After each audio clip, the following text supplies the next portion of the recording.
say the black one because it's going to be, everything else is black and silver under here. Oh yeah, I like that. Yeah, let's go with that one. Alright, I would like to say it bolts right in. Well, it is bolts holding it in after all. Yeah, now you've rebuilt the whole thing, it bolts in, right? Yeah, I had to bend these because I think they measure it with interior in. We don't have interior, so there's no plastic panel here. This, I had to cut this and change the angle of that. I took 4 inches out of this bar. Yeah, that, we put it on there and it didn't go anywhere. If it went somewhere close, it went closest to this bolt hole here. But being completely straight that way, it's not going to give it as much rigidity and triangulate everything. I made some little feet here on the floor too. Also note the seatbelt threaded hole is different from everything else on the Honda. Yeah, it's like a 11 150 or something. Yeah, luckily we had the seatbelt bolts, and obviously they're a hardened bolt. Everything, again, you got to keep in back of your mind that these bolts can't be just grade 3 bolts, which some of the hardware that came with this harness bar were grade 3. Every bit of hardware was grade 3 that come with it.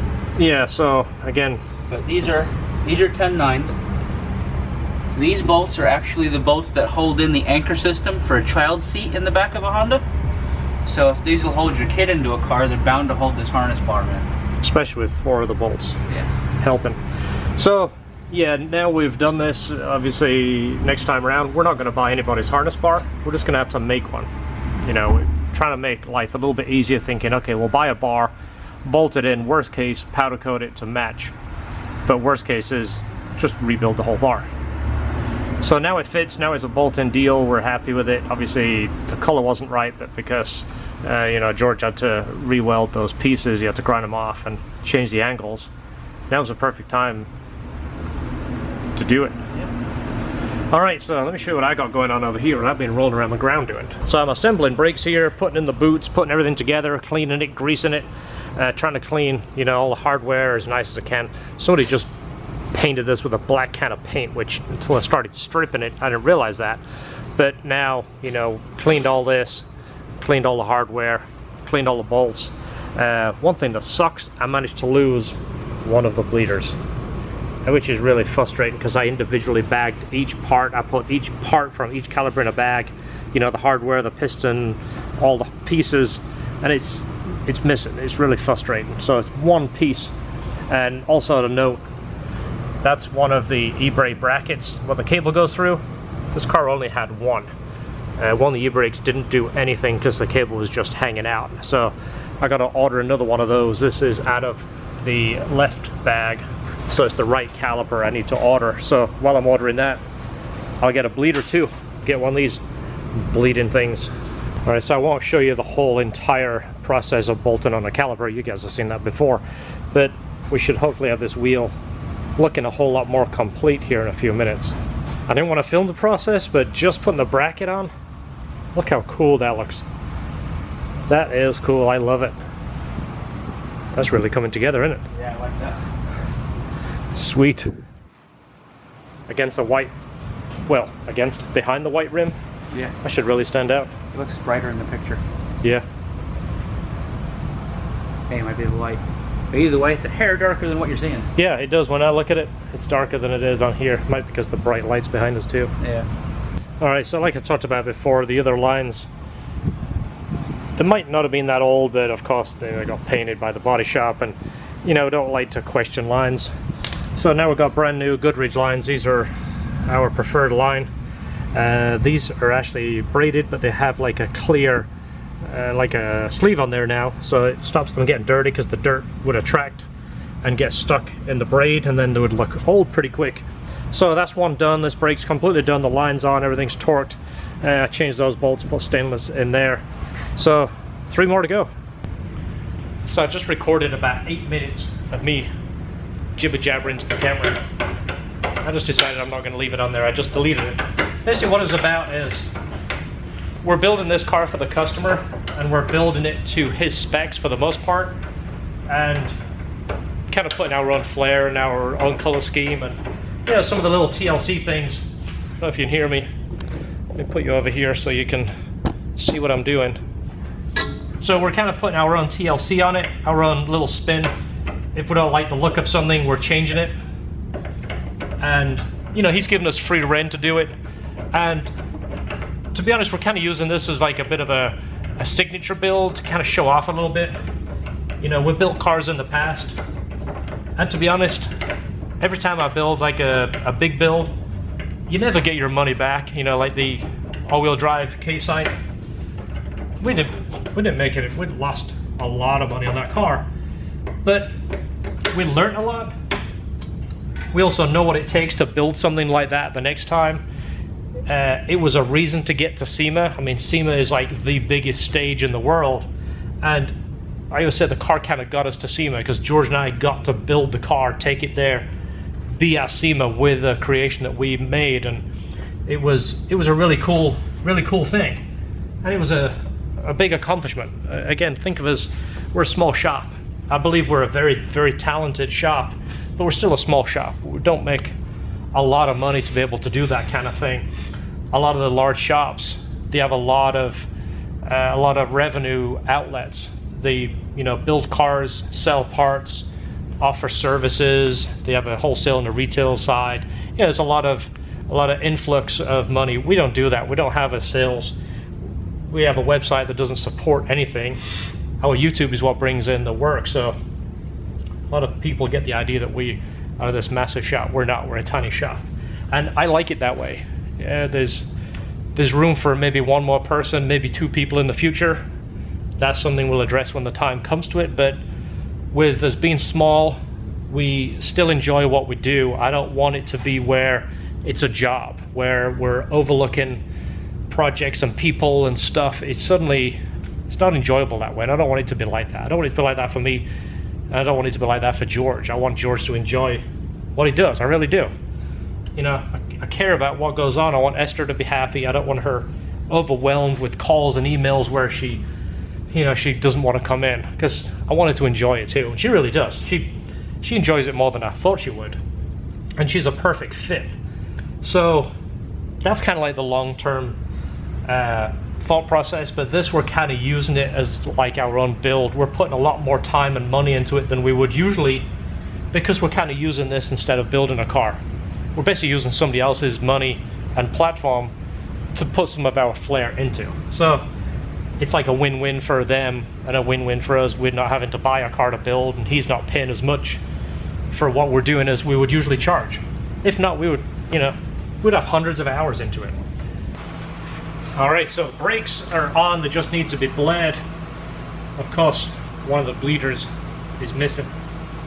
Again, I'll probably find that once a new one comes in. So you know what time it is. It's time to put oil in the motor, right? So I just want to say I'm kind of on a high right now.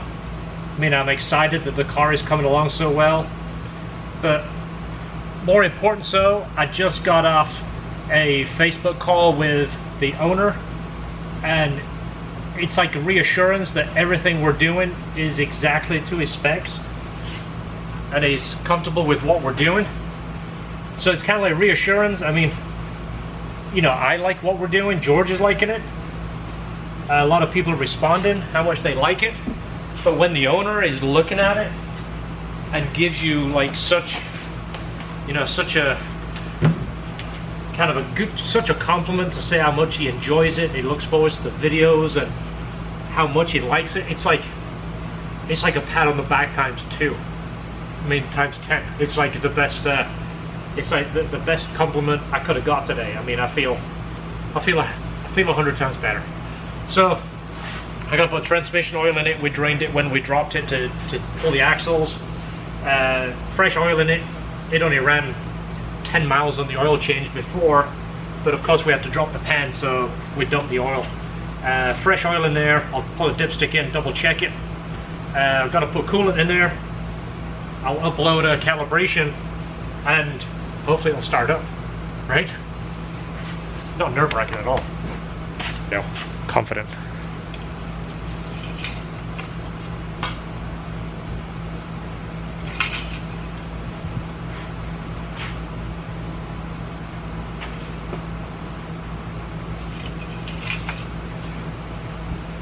Probably take a hair more than a normal K20, just once it fills the turbo, but it's not much, you know, maybe 3 or 4 ounces.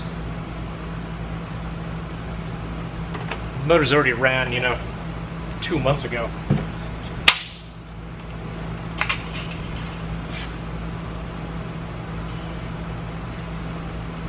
So once it runs, idle it for a little bit and I'll check the oil again.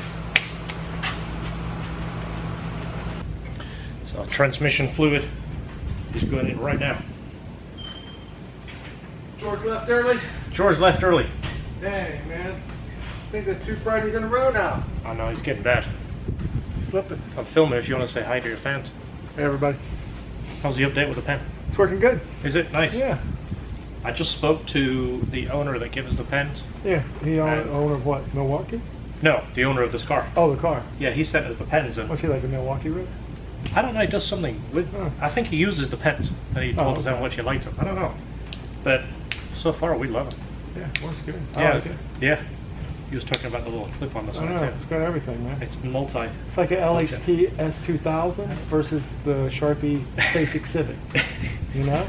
It is. It's You like... come in with a Sharpie and you leave with one of these. Like, how do we make it just a little bit better? right. It's just, you know, it's got the little lanyard thing and it doesn't roll. It's got this little catcher. I know, it's But awesome. I use the catcher to... So you know what this means. So we got fluids in there and oil, coolant, everything is ready to go. I want to write a calibration for it based on what it has. It has 1000cc injectors and 4-bar map sensor just so we have room for more boost if we need it. The factory sensor is good for like 11 psi, 10 to be safe. We don't really need to go much above that, if at all, but it's better to have the room and calibrate it so it has it, you never know. The battery has been sitting for 3 or 2 months and I can't for the life of me find the battery charger. I just walked around the whole shop. We're a little tiny shop. How can I lose a battery charger? And it's the roll around style. Can't find it. But I want to put the battery on charge and just give it a little bit of juice while I crank it. I want to crank it first and build some oil pressure. But let me write a calibration and I'll show you what actually start. I want to keep my fingers crossed. I'm confident that everything is good, but if it does something silly or it doesn't run or it cranks up, you know, cranks up funny, doesn't run, I'll show you it. How about that? 100% disclosure, even if it sucks. All right, so I found the charger and I put it on the car right now so I can go over a couple of things in here. I want to take one of our previously built cars with a K-series and 1000cc injectors and a 4-bar, so similar size turbo. It should be pretty close. And again, once I start it, I can kind of tweak it from there. Okay, let's power on. There we go. Oh, got a solid check engine light. Let's go ahead and upload our calibration.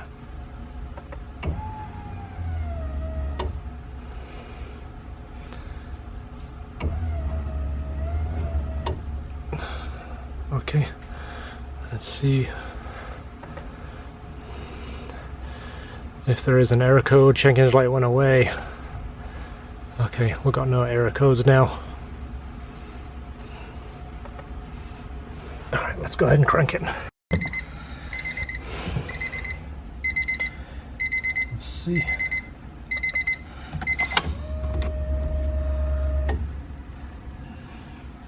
No check engine light.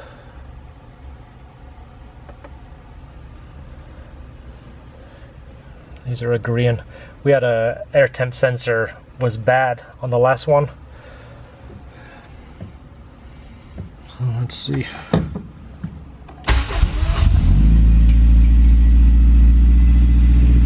Wow. Check engine light.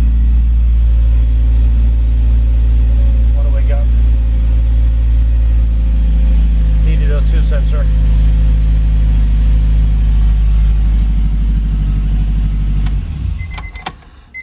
Let's check that in the calibration. Maybe it's not plugged in. Let me go ahead and check that. I know George put it in there.